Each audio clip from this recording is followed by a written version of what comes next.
회장님, 오늘은 저 시계 차지 마세요. 9살 박유라의 또렷한 목소리가 세안건설 38층 회장실에 울려 퍼졌어요. 작은 손가락이 탁자 위 반짝이는 새 시계를 가리키고 있었죠. 왜 그러나 유라야? 정세아 회장이 무릎을 굽혀 아이와 눈높이를 맞추며 물었어요. 저건 바늘이 흔들려요. 숫자도 이상하고요. 할아버지가 그러셨거든요. 이상한 것들은 가까이 하지 말라고요. 유라의 눈빛이 평소와 달리 진지했어요. 장난기 가득하던 얼굴에 어른스러운 걱정이 스며 있었죠. 업체에서 수리한 뒤 새 케이스로 교체한 것이라는 비서의 설명에도 아이는 고개를 저었어요. 아니에요. 그건 진짜 이상해요. 그 순간 세아는 전산 기록을 확인했어요. 수리 이력이 전혀 없다는 사실을 발견하며 섬뜩한 예감이 스쳤죠. 하지만 아무도 몰랐어요. 9살 아이의 순수한 직감이 거대한 음모를 막아낼 거라는 걸 말이에요. 이야기는 바로 그 아침부터 시작됩니다. 2025년 가을 강남 한복판에 우뚝 선 세안건설 본사 38층 회장실. 정세아는 커다란 유리창 너머로 펼쳐진 도심을 내려다보며 깊게 숨을 들이마셨어요. 66세의 나이에도 여전히 곧게 뻗은 어깨와 날카로운 눈빛은 30년간 이 회사를 이끌어온 그의 기계를 보여주고 있었죠. 오늘은 특별한 날이었어요. 은퇴 전 마지막 대규모 재개발 계획 발표를 앞두고 있거든요. 서울 강동구 일대를 완전히 바꿔놓을 이 프로젝트는 그가 평생 꿈꿔온 도시 재생의 완성판이었어요. 성공하면 세안건설은 명실상부한 업계 1위로 우뚝 설 것이고 그 역시 전설적인 건설업계 거물로 기억될 거예요. 회장실 한쪽 벽면에는 세안건설의 역사가 담긴 사진들이 빼곡히 걸려 있었어요. 1995년 창립 당시의 허름한 사무실부터 시작해서 IMF 외환위기를 극복하고 2000년대 들어 대형 건설사로 성장해가는 과정이 한눈에 보였죠. 그 모든 순간순간을 함께해온 세아의 얼굴도 세월의 무게만큼 깊어져 있었어요. 세아는 책상 앞에 앉으며 습관적으로 손목을 내려다봤어요. 그런데 뭔가 이상했죠. 평소 차던 시계가 없었거든요. 대신 탁자 위에는 번쩍번쩍 빛나는 새 시계가 놓여 있었어요. 은색 케이스에 검은 가죽 밴드, 다이아몬드가 박힌 시침과 분침이 화려하게 반짝이고 있었죠. 이상하네. 세아는 고개를 갸웃거렸어요. 분명히 어제까지만 해도 30년 된 낡은 기념 시계를 차고 있었는데 말이에요. 그 시계는 IMF 외환위기 때 회사를 살리기 위해 밤낮 없이 뛰어다니던 시절 직원들이 모금해서 선물해준 소중한 물건이었거든요. 케이스는 낡고 밴드는 해졌지만 그에게는 그 어떤 롤렉스보다 값진 보물이었어요. 문득 회의실 문이 열리며 비서실장 윤상혁이 들어왔어요. 20년 넘게 세아를 보좌해온 그는 회장의 사소한 습관까지 꿰뚫고 있는 믿음직한 부하였죠. 회장님, 10분 후 기자간담회 시작됩니다. 상혁 씨, 내 시계 어디 갔나요? 세아의 질문에 윤상혁은 잠시 망설이는 기색을 보였어요. 그러더니 탁자 위에 새 시계를 가리키며 설명했죠. 아, 그거요? 어제 저녁에 시계 수리업체에서 가져갔다가 아침에 새 케이스로 교체해서 돌려줬어요. 기존 것이 너무 낡아서 품위에 맞지 않는다고 하더라고요. 윤상혁의 설명은 그럴듯했지만 어딘가 어색했어요. 세아는 그 시계를 한 번도 수리 맡긴 적이 없었거든요. 그런데 갑자기 누가 수리를 했다는 거죠? 바로 그때 복도에서 작은 발걸음 소리가 들려왔어요. 청소부 하만식의 손녀 박유라가 호기심 어린 눈으로 회장실을 들여다보고 있었어요. 9살 아이답게 조그만 얼굴에 똘망똘망한 눈이 반짝이고 있었죠. 안녕하세요, 회장님. 유라는 밝게 인사하며 탁자 위의 시계를 뚫어지게 바라봤어요. 그러더니 갑자기 얼굴이 굳어지며 고개를 저었어요. 회장님, 오늘은 저 시계 차지 마세요. 세아는 아이의 돌발적인 말에 피식 웃음이 나왔어요. 아무리 총명한 아이라지만 9살짜리가 뭘 안다고 그런 말을 하는 걸까요? 왜 그러나, 유라야? 저건 바늘이 흔들려요. 숫자도 이상하고요. 유라는 작은 손가락으로 시계를 가리키며 진지하게 말했어요. 아이의 눈빛이 평소와 달리 심각해 보였죠. 마치 뭔가 위험한 걸 감지한 것 같았어요. 어떻게 이상하다는 거지? 바늘이 똑바로 안 가고 떨어요. 그리고 12시 숫자가 조금 비뚤어졌어요. 세아는 시계를 가까이 들고 자세히 살펴봤어요. 언뜻 보기에는 완벽해 보이는 고급 시계였지만 유라 말대로 자세히 보니 뭔가 어색한 부분들이 눈에 띄었어요. 초침이 미세하게 떨리고 있었고 12시 숫자가 정말로 살짝 기울어져 있었거든요. 이상하네요, 상혁 씨. 수리업체 이름이 뭔가요? 그게 정확한 업체명은 제가 확인해 보겠습니다. 윤상혁의 목소리에 살짝 당황스러운 기색이 스쳤어요. 평소 꼼꼼하기로 유명한 그가 업체명도 모른다는 게 이상했죠. 세아는 컴퓨터를 켜고 회사 전산 시스템에 접속했어요. 시계 수리 관련 지출이나 업무 기록이 있는지 확인해 보려고요. 하지만 아무리 찾아봐도 관련 기록은 전혀 없었어요. 어제 저녁이나 오늘 아침에 그런 업체가 출입한 기록도 없었고요. 상혁 씨, 수리 기록이 전산에 없는데요? 아, 그건 제가 개인적으로 처리한 거라서. 개인적으로요? 세아의 목소리에 의구심이 담겼어요. 회장 개인 물품이라고 해도 회사 내에서 이뤄진 일은 반드시 기록을 남기는 게 원칙이었거든요. 더욱이 외부 업체의 출입은 보안상 엄격하게 관리되고 있었고요.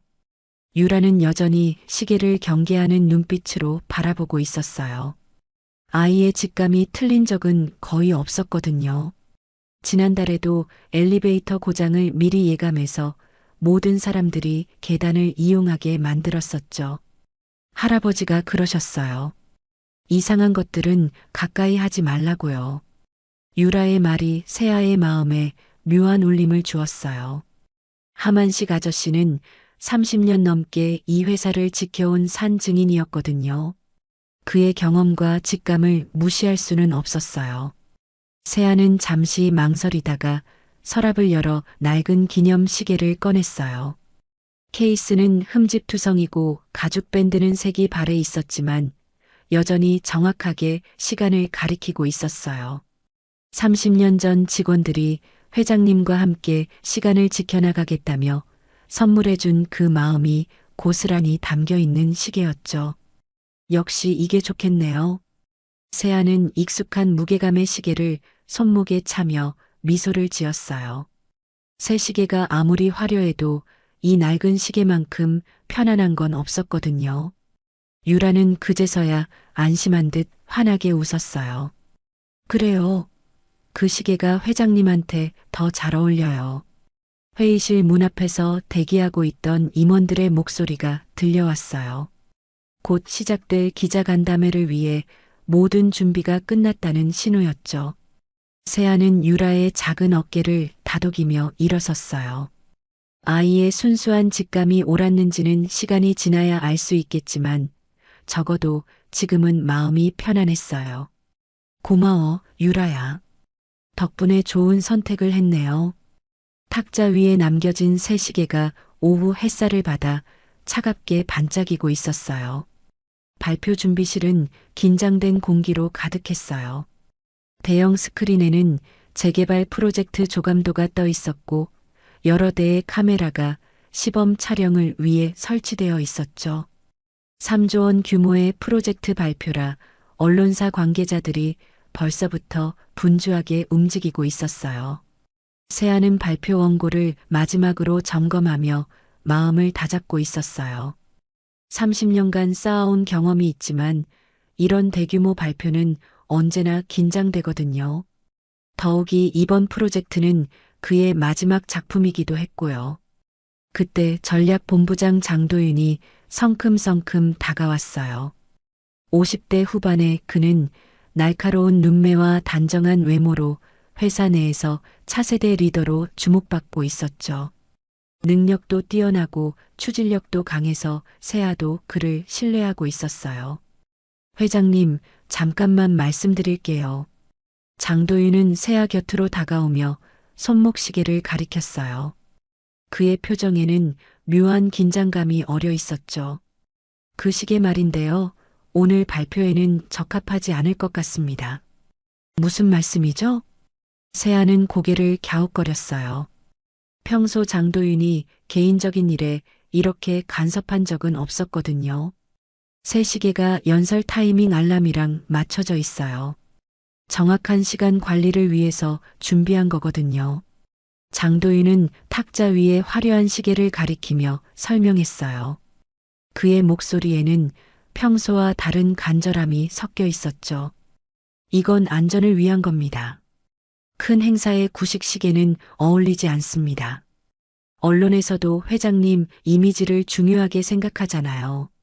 세아는 잠시 망설였어요. 장도윤의 말도 일리가 있었거든요. 3조 원 프로젝트 발표에서 30년 된 낡은 시계를 차고 나가는 게 과연 적절할까 싶기도 했고요. 하지만 그 순간 유라의 목소리가 떠올랐어요. 회장님, 오늘은 저 시계 차지 마세요. 아이의 진지한 눈빛과 함께 말이에요. 아니에요, 도윤 씨. 이 시계가 더 좋겠어요. 세아는 고개를 저으며 손목에 낡은 시계를 가리켰어요. 30년 전 직원들의 마음이 담긴 이 시계를 바꿀 수는 없었어요.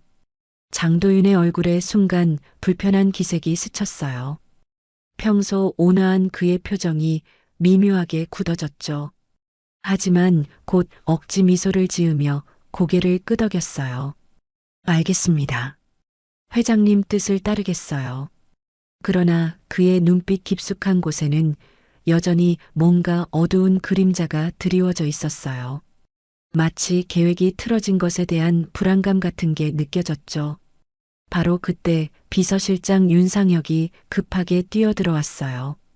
평소 침착한 그의 얼굴이 창백해져 있었어요. 회장님, 긴급 상황입니다. 윤상혁은 태블릿 화면을 세아에게 보여줬어요. 인터넷 포털 사이트 실시간 검색어에 정세아 건강 이상설이 상위권에 올라 있었거든요. 이게 뭡니까? 세아는 화면을 자세히 들여다봤어요. 여러 온라인 매체에서 세안건설 정세아 회장, 최근 건강 악화로 업무 차질 같은 제목의 기사들이 쏟아져 나오고 있었어요. 더 충격적인 건 그 아래 나오는 기사들이었어요. 정세아 차남 기성, 특혜 수주 의혹 제기 세안건설 내부 갈등설, 경영권 분쟁 조짐 같은 자극적인 헤드라인들이 연달아 등장하고 있었죠.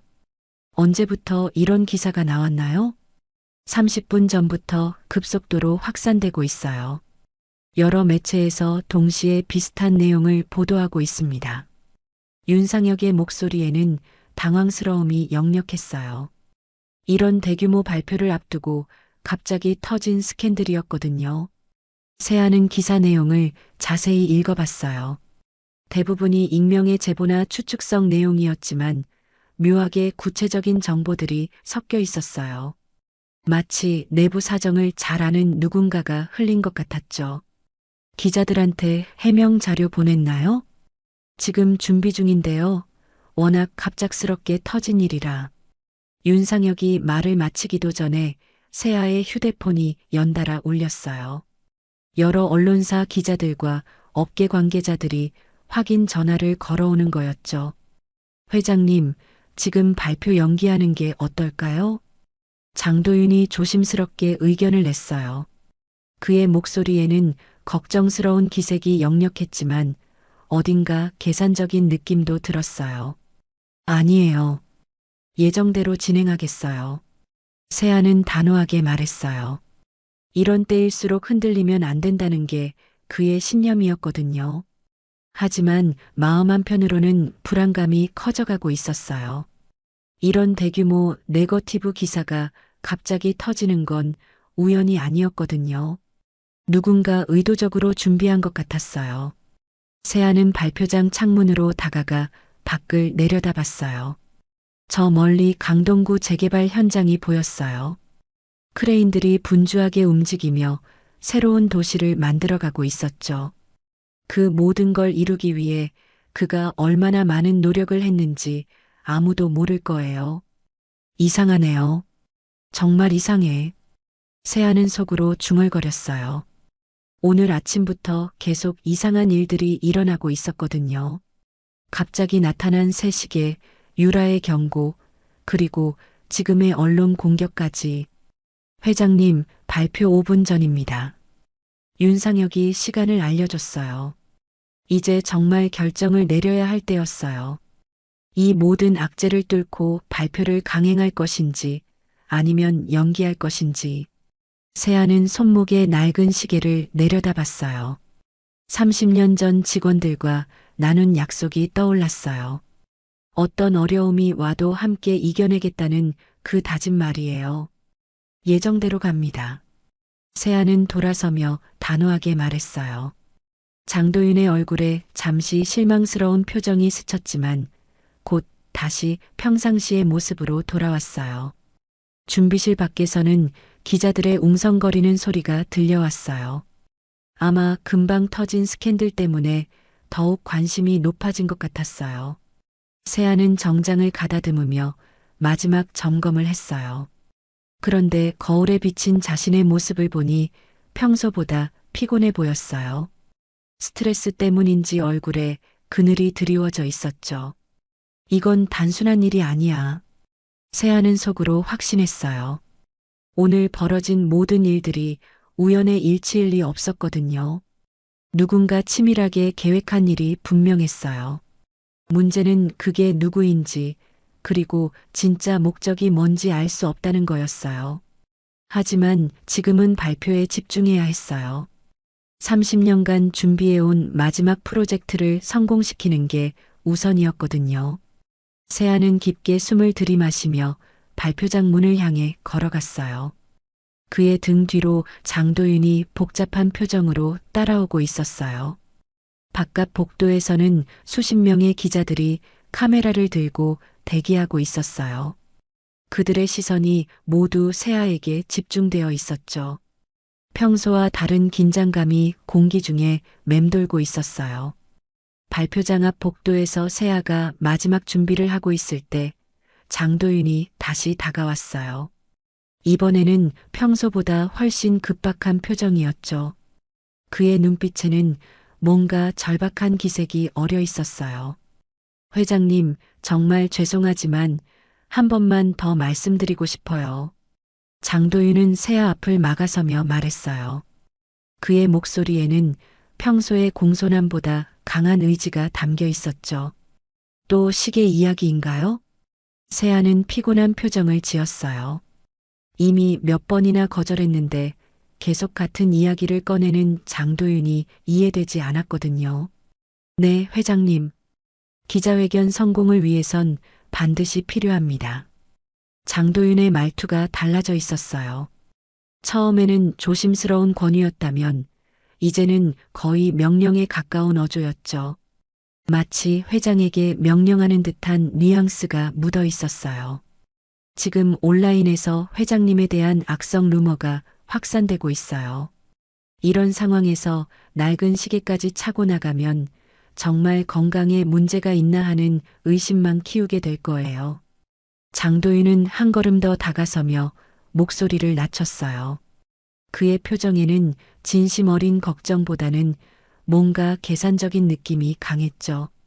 새 시계는 단순히 외관상의 문제가 아니에요. 연설 타이밍과 연동되어 있어서 정확한 시간 관리가 가능하거든요. 3조 원 프로젝트 발표에서 실수라도 생기면. 도윤 씨, 세아가 장도윤의 말을 끊었어요. 그의 목소리는 평소보다 낮고 단호했죠. 안전은 변명보다 앞선다고 생각해요. 그리고 30년 동안 이 시계와 함께 해왔는데 하루아침에 바꿀 이유는 없어요. 세아는 손목에 낡은 시계를 만지며 말했어요. 그 순간 장도윤의 얼굴에 순간적으로 짜증스러운 표정이 스쳤어요. 평소 온화한 그의 가면이 잠깐 벗겨진 거였죠. 회장님, 지금이 어떤 상황인지 정말 모르시는 건가요? 장도윤의 목소리가 한층 거칠어졌어요. 이제는 아예 존댓말의 형식만 갖춘 채 반말에 가까운 어조였죠. 언론에서는 회장님 건강설을 기정사실처럼 보도하고 있고 주가는 이미 3% 떨어졌어요. 이런 상황에서 고집만 부리시면 그만하세요.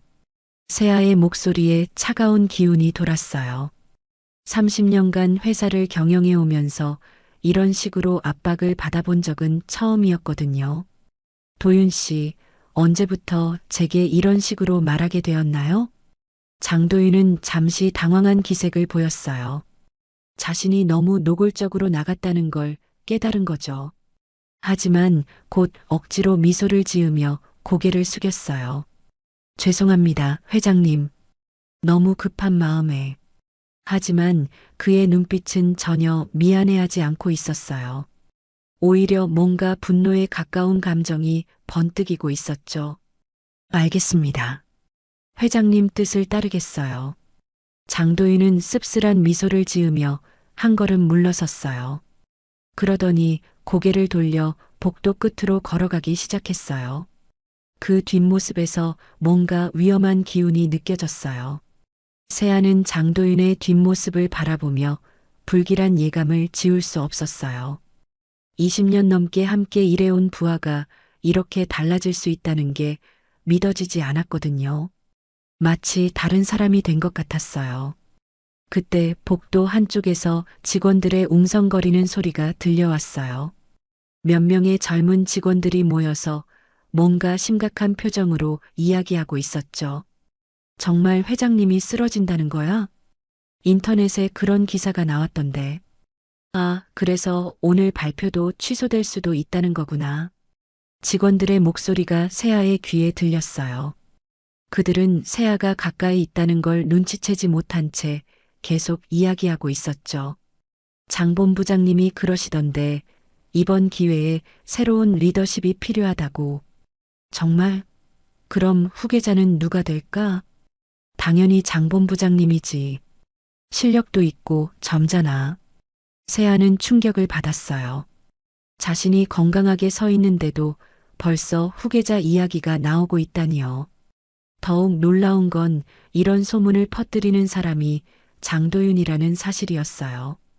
회장님께서 요즘 판단력이 흐려지신 것 같다고 하시던데.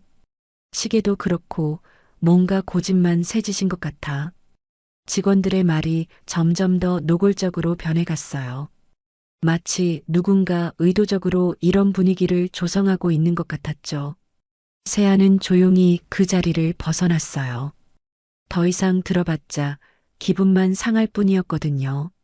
하지만 상황이 생각보다 심각하다는 걸 깨달았어요. 발표장 입구에서 윤상혁이 기다리고 있었어요. 그의 얼굴에도 걱정스러운 기색이 역력했죠. 회장님, 상황이 더 악화되고 있어요. 윤상혁은 태블릿을 보여주며 말했어요. 실시간 검색어에서 정세아 건강설이 1위로 올라가 있었고 관련 기사들이 계속 쏟아져 나오고 있었어요. 주가도 계속 떨어지고 있고요. 이미 5% 이상 하락했어요. 원인이 뭔가요? 정확하지는 않지만 여러 온라인 커뮤니티에서 동시다발적으로 루머가 확산되고 있어요. 마치 조직적으로 움직이는 것 같아요. 윤상혁의 말에 세아는 더욱 확신했어요. 이 모든 게 우연이 아니라는 걸 말이에요. 상혁 씨, 혹시 회사 내부에서 이런 소문을 퍼뜨리는 사람이 있나요? 그게 몇몇 직원들이 장 본부장님으로부터 들었다는 이야기를 하고 있어요. 윤상혁은 조심스럽게 말했어요. 아무래도 임원을 직접 지목하는 건 부담스러웠거든요. 장도윤이요? 네, 회장님 건강을 걱정한다는 명목으로 여러 사람들에게 이야기하고 있는 것 같아요. 세아는 분노가 치밀어 올랐어요. 자신을 걱정한다는 명목으로 뒤에서 이런 짓을 하고 있었다니요. 그때 발표장 문이 열리며 사회자의 목소리가 들려왔어요. 정세아 세안건설 회장님을 모시겠습니다. 이제 정말 들어가야 할 때였어요. 세아는 정장을 가다듬으며 심호흡을 했어요. 회장님, 정말 괜찮으시겠어요? 윤상혁이 마지막으로 걱정스럽게 물었어요.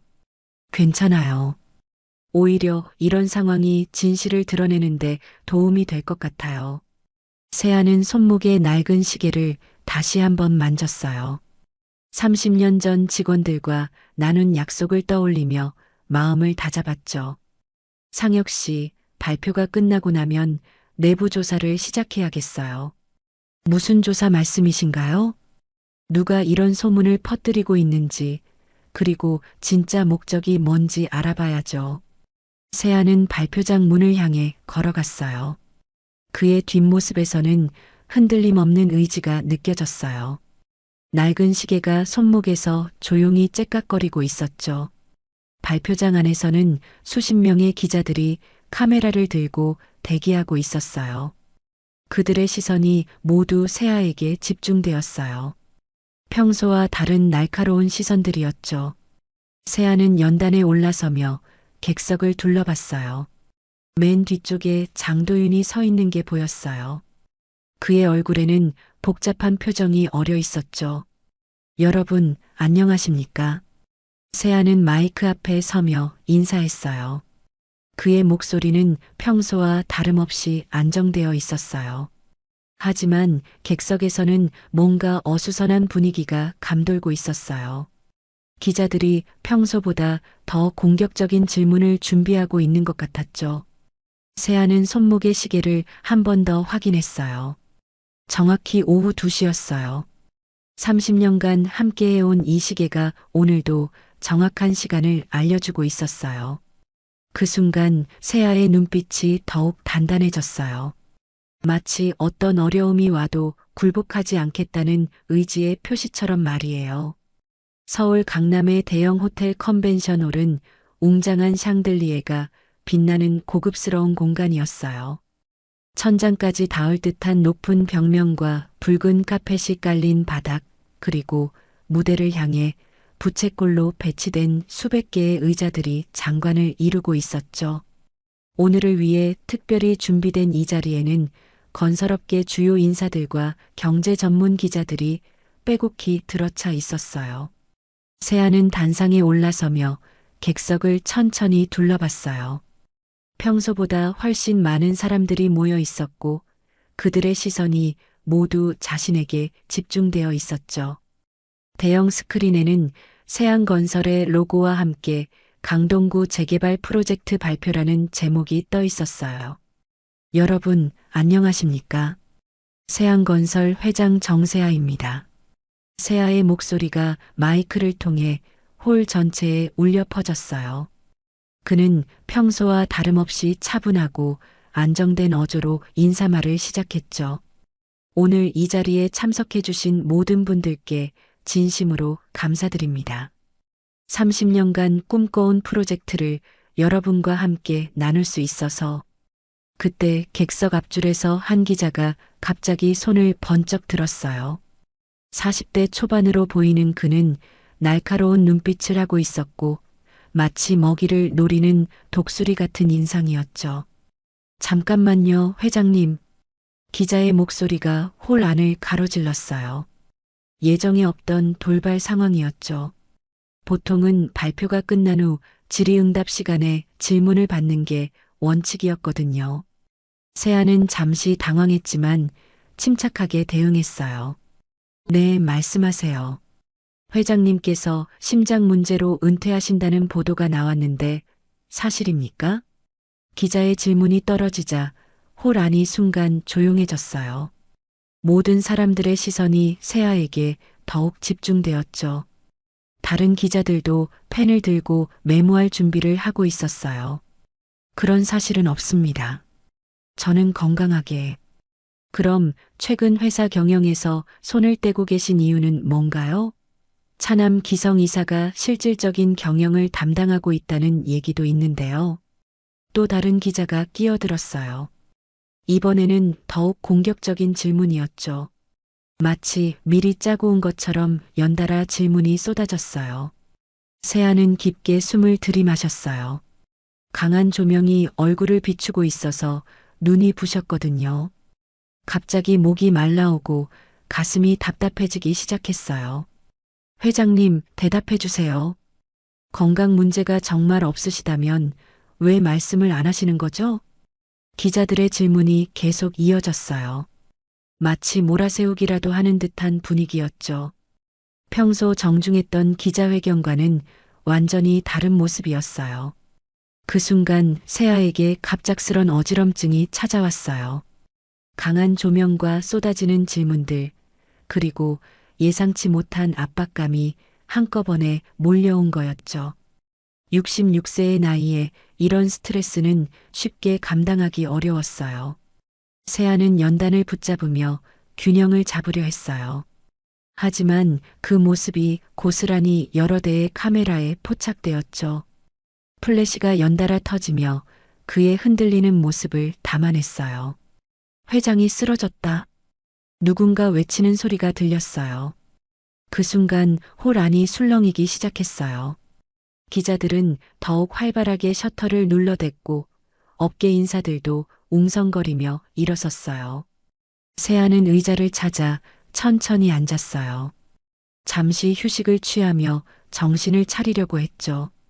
하지만 이미 그의 모습은 수십 대의 카메라와 스마트폰에 담겨 있었어요. 객석 뒤쪽에서는 세안건설 이사회 임원들이 긴급히 모여 속삭이고 있었어요. 그들의 표정에는 당황스러움과 함께 뭔가 계산적인 기색도 보였죠. 이거 완전히 끝났네. 주가 어떻게 될지 뻔하잖아. 회장을 내려야 하는 거 아니야? 임원들의 속삭임이 점점 더 노골적으로 변했어요. 마치 이 순간을 기다렸다는 듯한 반응이었죠. 실제로 홀 밖에서는 벌써 온라인 뉴스가 터지고 있었어요. 세안건설 정세아 회장, 기자회견 중 쓰러져 건강 이상설 현실로 같은 제목의 기사들이 실시간으로 올라오고 있었거든요. 특히 SNS에서는 세아가 연단을 붙잡고 비틀거리는 영상이 빠르게 확산되고 있었어요. 짧은 몇 초의 영상이었지만 마치 심각한 건강 문제가 있는 것처럼 편집되어 퍼지고 있었죠. 증권가에서는 즉시 반응이 나타났어요. 세안건설 주가가 개장 이후 계속 하락하더니 이 영상이 퍼지자 순식간에 급락하기 시작했어요. 하한가까지는 아니어도 이미 10% 가까이 떨어진 상태였죠. 회장님, 괜찮으세요? 윤상혁이 급하게 단상으로 올라와 세아를 부축했어요. 그의 얼굴에는 진심 어린 걱정이 가득했죠. 괜찮아요. 잠시 어지러웠을 뿐이에요. 세아는 일어서려 했지만 다리에 힘이 들어가지 않았어요. 스트레스와 충격이 생각보다 컸거든요. 회장님, 병원으로 가시는 게 아니에요. 발표를 계속해야 해요. 세아는 고집스럽게 말했어요. 하지만 이미 홀 안의 분위기는 완전히 바뀌어 있었어요. 기자들은 발표 내용보다 세아의 건강 상태에만 관심을 보이고 있었죠. 회장님, 정말 건강에 문제 없으시다면 서서 발표해 주세요. 지금 상태로는 3조 원 프로젝트를 제대로 이끌 수 있을까요? 기자들의 질문이 더욱 매서워졌어요. 이제는 아예 도발에 가까운 수준이었죠. 객석 맨 뒤에 서 있던 장도윤의 얼굴에는 묘한 미소가 떠올랐어요. 마치 자신의 계획이 성공적으로 진행되고 있다는 듯한 표정이었죠. 세아는 그 모든 시선들을 느끼며 절망감에 빠져들었어요. 30년간 쌓아온 신뢰와 명성이 단 몇 분 만에 무너져 내리고 있었거든요. 더욱 괴로운 건 이 모든 게 조작된 상황이라는 걸 알면서도 증명할 방법이 없다는 거였어요. 이럴 수는 없어. 세아는 속으로 중얼거렸어요. 하지만 현실은 냉혹했어요. 이미 수백 명의 사람들이 그의 무너지는 모습을 목격했고 그 영상은 전국으로 퍼져나가고 있었거든요. 그때 손목에 낡은 시계가 눈에 들어왔어요.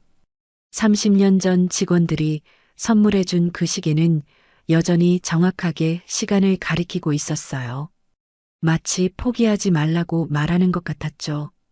세아는 천천히 일어섰어요. 비틀거리긴 했지만 두 발로 서는데 성공했어요. 그리고 마이크 앞으로 다가갔죠. 여러분, 세아의 목소리가 다시 홀 안에 울려 퍼졌어요. 이번에는 평소보다 더 강한 의지가 담겨 있었어요. 저는 분명히 말씀드리겠습니다. 건강에 아무 문제 없습니다. 홀 안이 다시 조용해졌어요. 모든 사람들이 세아의 다음 말을 기다리고 있었죠. 그리고 이 프로젝트는 반드시 성공시키겠습니다. 누가 뭐라고 해도 말이에요. 세아의 눈빛이 달라져 있었어요. 방금 전까지의 당황스러움은 사라지고 대신 강철 같은 의지가 빛나고 있었죠. 마치 다시 일어서겠다는 결심을 다진 것 같았어요. 하지만 이미 돌이킬 수 없는 상황이었어요. 언론과 시장은 이미 그를 건강에 문제가 있는 회장으로 낙인 찍어 버렸거든요. 세아는 손목에 낡은 시계를 천천히 내려다봤어요. 흠집투성이 케이스와 색바랜 가죽 밴드가 눈에 들어왔죠. 그 순간 시간이 거꾸로 흘러가는 것 같았어요. 1997년 12월 IMF 외환위기가 한국을 강타했던 그 혹독한 겨울이 떠올랐어요. 세안건설도 예외는 아니었죠. 은행들이 대출 회수를 독촉했고 협력업체들은 공사비 지급을 재촉했어요. 회사는 부도 직전까지 몰렸었거든요. 그때 하만식을 비롯한 직원들이 세아의 사무실로 찾아왔었어요. 50여 명의 직원들이 일렬로 서 있었는데 모두들 굳은 표정이었죠. 세아는 그들에게 해고 통보를 해야 하나 고민하고 있었어요. 회장님, 저희가 먼저 말씀드리고 싶은 게 있어요. 하만식이 대표로 나서며 봉투 하나를 내밀었어요. 그 안에는 전 직원들이 자발적으로 반납한 퇴직금과 월급이 들어 있었어요. 끝까지 같이 가겠습니다. 회장님과 함께 이 어려움을 이겨내겠어요. 직원들의 눈에는 절망이 아니라 희망이 빛나고 있었어요. 그 순간 세아는 울컥했었죠. 이런 직원들을 어떻게 포기할 수 있겠어요? 그리고 크리스마스 이브 직원들이 다시 모였어요. 이번에는 작은 상자를 들고 있었어요. 회장님께서 정확한 시간 관념으로 회사를 이끌어 주셨듯이 이 시계도 정확하게 시간을 지켜드리겠습니다. 하만식이 시계를 건네며 말했어요. 비록 비싸지 않은 시계였지만 그 안에는 50여 명의 마음이 고스란히 담겨 있었어요. 같은 시간을 살아가겠습니다. 회장님과 함께요. 세아는 그 약속을 지켜왔어요. 30년 동안 단 하루도 빠뜨리지 않고 이 시계를 차고 있었거든요. 회사가 어려울 때마다 이 시계를 보며 그날의 다짐을 되새겼어요. 그때 유라의 목소리가 다시 귓가에 맴돌았어요. 회장님, 오늘은 저 시계 차지 마세요. 아이의 경고가 맞았어요. 만약 새 시계를 찼다면 어떻게 되었을까요? 지금 이 순간 그 약속을 떠올릴 수 있었을까요? 세아는 심호흡을 하며 천천히 일어섰어요. 다리에 힘이 들어갔어요. 30년 전 직원들과 나눈 약속이 그에게 힘을 주고 있었거든요. 저는 30년 전 직원들과 약속했습니다. 세아의 목소리가 홀 전체에 울려 퍼졌어요. 이번에는 전혀 흔들리지 않았어요. 오히려 더 단호하고 확신에 차 있었죠. 어떤 어려움이 와도 함께 이겨내겠다고 말이에요. 그 약속을 지키기 위해 30년간 이 시계를 차고 있었습니다. 세아는 손목 시계를 들어 보이며 말했어요. 카메라들이 그 낡은 시계에 집중되었죠. 흔들린 건 제 몸이 아니라 이 사회의 신뢰입니다. 그 순간 회의장의 분위기가 일순 달라졌어요. 공격적이던 기자들도 잠시 조용해졌고 웅성거리던 객석도 조용해졌어요. 세아는 다시 회중을 정면으로 바라봤어요. 그의 눈빛에는 30년간 쌓아온 신념과 의지가 빛나고 있었어요. 같은 시각, 세안건설 본사 지하 1층 방제팀 사무실에서는 급박한 상황이 벌어지고 있었어요. 팀장 김성호는 윤상혁의 긴급 지시를 받고 새 시계를 정밀 분해하고 있었거든요. 이상해, 정말 이상해. 김성호는 작은 정밀 드라이버로 시계 뒷면을 열어보며 중얼거렸어요. 20년 넘게 각종 전자기기를 다뤄온 그였지만 이런 정교한 조작은 처음 봤거든요. 시계 내부에는 정상적인 시계 부품 외에 전혀 다른 것들이 숨어 있었어요. 머리카락보다 가느다란 전선들이 복잡하게 얽혀 있었고 쌀알만한 검은 칩이 여러 개 박혀 있었죠. 팀장님, 이게 뭐예요? 옆에서 지켜보던 후배 직원이 물었어요. 그도 이런 건 처음 보는 거였거든요. 초소형 송신기야. 그리고 이건 진동 모듈이네. 김성우는 돋보기를 통해 정확히 확인했어요. 송신기는 마이크와 연결되어 있어서 주변 소리를 실시간으로 외부로 전송할 수 있게 설계되어 있었어요. 더 놀라운 건 진동 모듈이었죠. 이 진동 모듈은 특정 주파수로 설정되어 있어요. 손목에 차면 미세한 진동을 일으켜서 김성우는 말을 멈췄어요. 그제야 이 장치의 진짜 목적을 깨달았거든요. 심박을 교란하는 거군요. 진동 모듈은 사람의 심박과 비슷한 주파수로 설정되어 있었어요. 이런 미세한 진동이 계속되면 심장 박동에 영향을 줄 수 있거든요. 특히 스트레스를 받는 상황에서는 어지럼증이나 호흡곤란을 유발할 수 있었어요. 누가 이런 정교한 걸 만들었을까요? 전문가가 아니면 불가능해. 그리고 상당한 비용도 들었을 거야. 김성우는 급하게 윤상혁에게 전화를 걸었어요. 비서실장님, 큰일 났어요. 시계 안에 송신기와 심박 교란 장치가 들어있어요. 한편 본사 보안실에서는 CCTV 영상을 분석하고 있었어요. 윤상혁의 지시로 어젯밤부터 오늘 새벽까지의 38층 회장실 출입 기록을 모두 확인하고 있었거든요. 있었다. 보안팀 직원이 모니터를 가리키며 외쳤어요. 새벽 4시 30분 장도윤이 회장실에 몰래 들어가는 모습이 선명하게 찍혀 있었어요. 영상 속 장도윤은 주변을 살피며 조심스럽게 회장 탁자로 다가갔어요. 그리고 기존의 낡은 시계를 서랍에 넣고 새 시계를 그 자리에 놓았죠.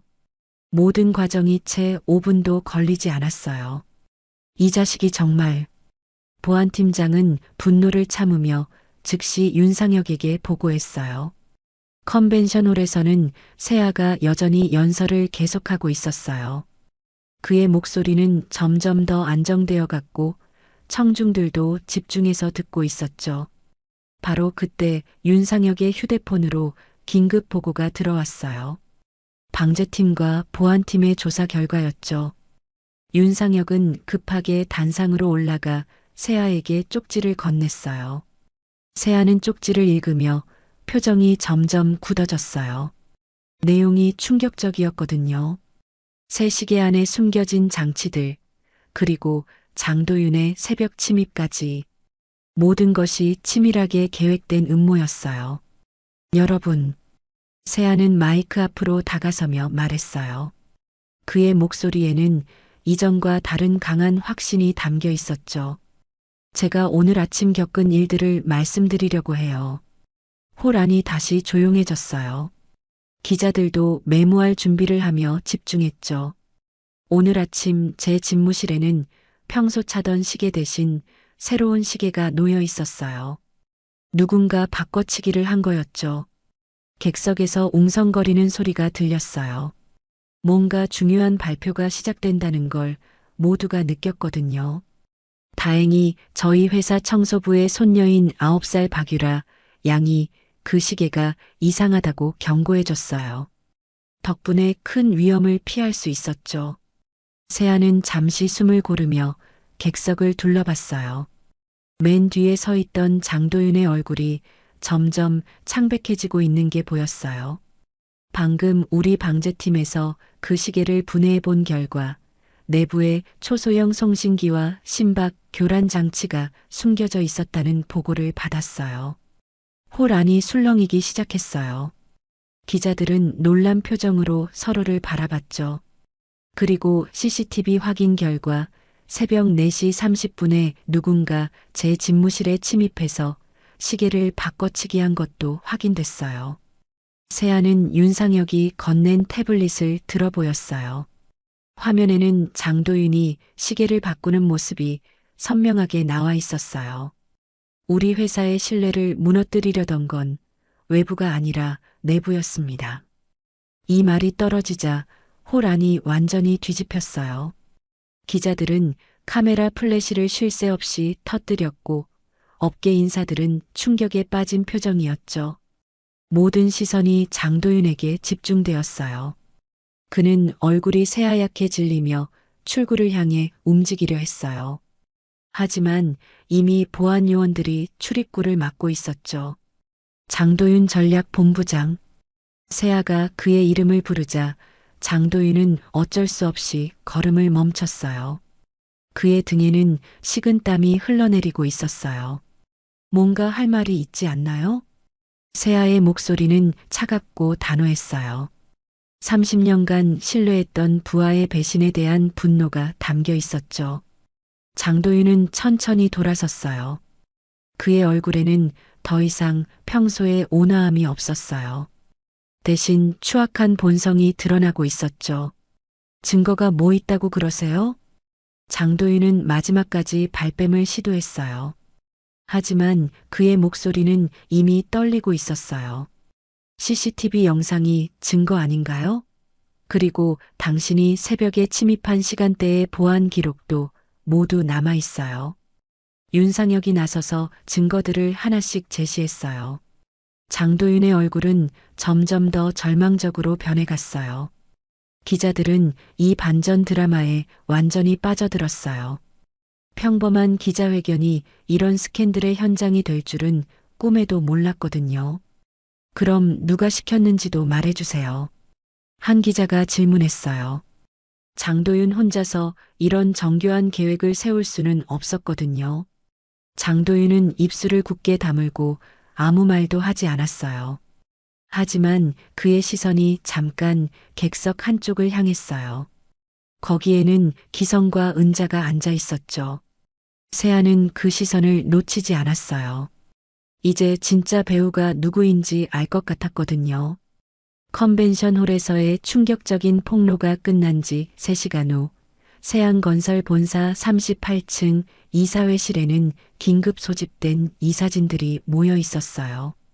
평소와 달리 무거운 분위기가 회의실을 지배하고 있었죠. 긴 타원형 테이블을 둘러싼 12명의 이사들 얼굴에는 충격과 당황스러움이 역력했어요. 세아는 회의실 맨 앞자리에 앉아 침착하게 상황을 정리하고 있었어요. 그의 손목에는 여전히 30년 된 낡은 시계가 차여 있었고 그 시계는 정확히 오후 6시를 가리키고 있었죠. 장도윤 전략본부장은 즉시 직무정지 처분합니다. 세아의 선언에 이사회실이 조용해졌어요. 몇 시간 전까지만 해도 차세대 리더로 거론되던 인물이 하루아침에 배신자로 낙인 찍힌 거였죠. 윤상혁이 준비한 자료를 이사들에게 배포했어요. 그 안에는 시계 내부에서 발견된 장치들의 사진과 CCTV 영상, 캡처, 그리고 장도윤의 최근 금융거래 내역까지 포함되어 있었어요. 외부 펀드와의 공모 정황도 확인됐습니다. 윤상혁의 보고가 계속되었어요. 장도윤은 지난 3개월간 해외 투기 자본으로부터 상당한 돈을 받았던 거예요. 그 대가로 세양건설 내부 정보를 제공하고 경영권 불안을 조성하기로 약속했던 거죠. 검찰 수사도 의뢰할 예정입니다. 이는 단순한 내부 갈등이 아니라 명백한 범죄 행위거든요. 이사 중 한 명이 고개를 들었어요. 평소 장도윤과 가까웠던 김재현 이사였죠. 회장님, 정말 충격적입니다. 그런 사람인 줄 몰랐어요. 저희도 마찬가지예요. 세아는 차분하게 대답했어요. 배신감보다는 안타까움이 더 컸거든요. 20년 넘게 함께 일한 동료였으니까요. 하지만 이번 일로 깨달은 게 있어요. 세아는 일어서서 창밖을 바라보며 말했어요. 저 멀리 강동구 재개발 현장이 보였어요. 크레인들이 여전히 분주하게 움직이고 있었죠. 건물은 철근과 콘크리트가 아니라 실내로 세우는 것이라는 걸 말이에요. 이사들 중 일부는 고개를 떨궜어요. 평소 장도윤의 말에 동조했던 사람들이었죠. 자신들도 모르게 음모에 휘말릴 뻔했다는 걸 깨달은 거예요. 하지만 다른 이사들은 박수를 치기 시작했어요. 먼저 하만식과 오랜 인연이 있던 노조 출신 이사 박영수가 일어섰어요. 회장님이 옳습니다. 30년간 이 회사를 지켜온 건 바로 그 신뢰였어요. 박수가 점점 커졌어요. 이사들 대부분이 세아의 리더십을 다시 인정하는 분위기였죠. 바로 그때 회의실 문이 열리며 계약사 측 대표 로버트 존슨이 들어왔어요. 50대 중반의 그는 오늘 오후 컨벤션홀에서 모든 상황을 지켜본 사람이었어요. 세아 회장님. 로버트는 세아에게 다가가 손을 꼭 잡았어요. 그의 표정에는 존경심이 역력했어요. 오늘 보여주신 리스크 대응 능력이 정말 탁월했습니다. 이런 위기 상황에서도 냉정하게 진실을 밝혀내시다니요. 로버트의 말에 이사들이 관심을 보였어요. 3조 원 프로젝트의 핵심 파트너였거든요. 사실 저희 본사에서는 오늘 사건 때문에 계약 조건을 재검토하라는 지시가 내려왔어요. 이사들의 얼굴이 긴장으로 굳어졌어요. 혹시 계약이 취소되는 건 아닌지 걱정됐거든요. 하지만 제가 본사에 강력히 건의했습니다. 이런 리더십을 가진 회사와 함께 일해야 한다고 말이에요. 로버트는 서류 가방에서 새로운 계약서를 꺼냈어요. 계약 조건을 상향 조정하겠습니다. 투자 규모도 20% 늘리고 세양건설의 자율성도 더 보장해드리겠어요. 이사회실에 안도의 한숨이 돌았어요. 최악의 상황이 오히려 최고의 결과로 바뀐 거였죠. 감사합니다.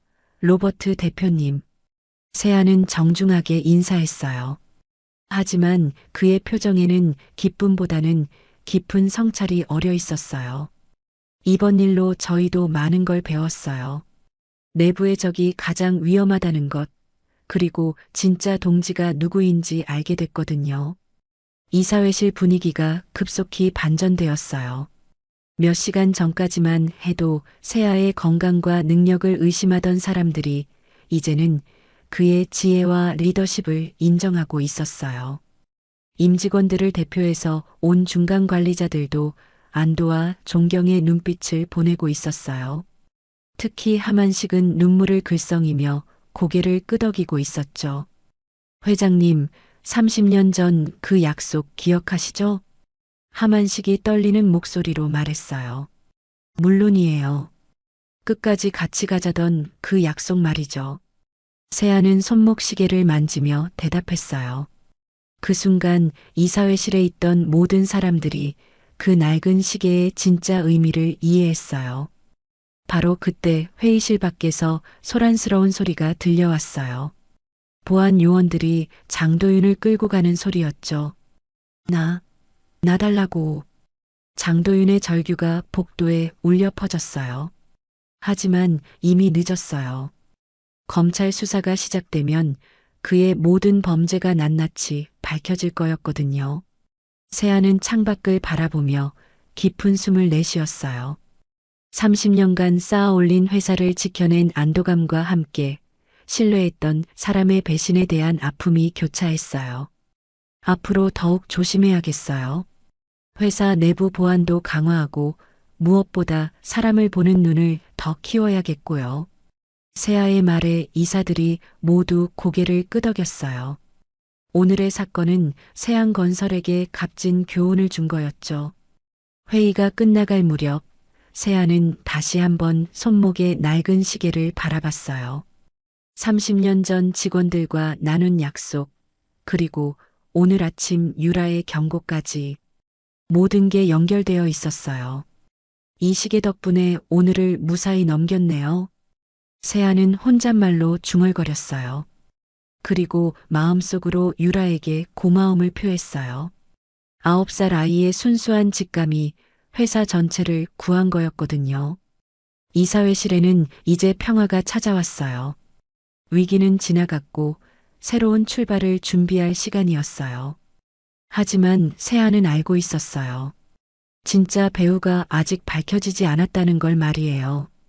장도윤은 누군가의 지시를 받았을 거예요. 그리고 그 누군가는 아직 이 회사 안에 있을 거였죠.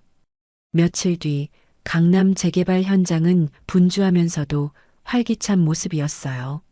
하늘을 찌를 듯 솟은 크레인들이 새로운 도시의 뼈대를 만들어가고 있었고 곳곳에서 들려오는 건설 장비 소리가 희망찬 미래를 예고하고 있었죠. 현장 사무소 옥상에는 세안건설 임직원 200여 명이 모여 있었어요.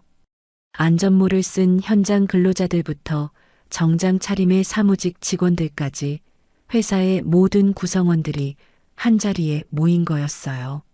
세아는 임시로 설치된 단상에 올라서며 따뜻한 미소를 지었어요. 며칠 전의 충격적인 사건 이후 그의 표정은 한결 편안해져 있었어요. 진실이 밝혀지고 위기가 해결되면서 마음의 짐이 덜어진 거였죠. 여러분, 먼저 지난 며칠간 고생 많으셨어요. 세아의 인사말에 직원들이 박수로 화답했어요. 그들의 표정에는 안도감과 함께 회장에 대한 새로운 존경심이 어려 있었어요. 오늘 여러분을 모신 이유는 우리 회사의 새로운 제도를 발표하기 위해서예요. 직원들이 호기심 어린 눈빛으로 세아를 바라봤어요. 어떤 변화가 있을지 궁금했거든요.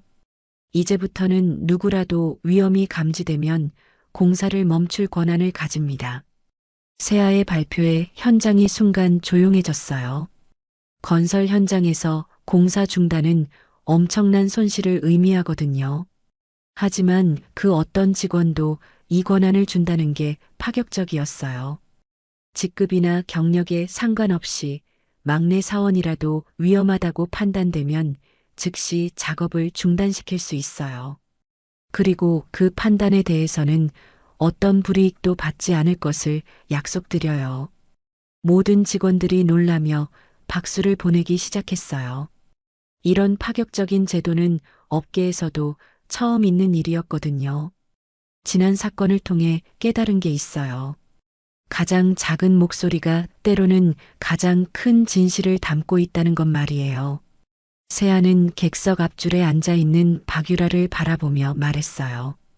9살 아이는 새하얀 원피스를 입고 할아버지 하만식 옆에 앉아 있었어요. 오늘 특별한 표창을 드리고 싶은 분이 있어요. 우리 회사 안전 알림 1호 주인공 박유라 양입니다. 유라는 부끄러워하며 할아버지의 손을 잡고 단상으로 올라왔어요. 직원들의 따뜻한 박수가 쏟아졌죠. 유라 양의 용기 있는 경고 덕분에 우리 모두가 큰 위험에서 벗어날 수 있었어요. 세아는 예쁜 상장과 함께 작은 배지를 유라에게 달아주었어요. 배지에는 세안건설 안전지킴이라고 새겨져 있었어요. 그리고 유라 양을 우리 회사 정식 안전관리 사원으로 채용합니다. 이 발표에 모든 직원들이 웃음을 터뜨렸어요.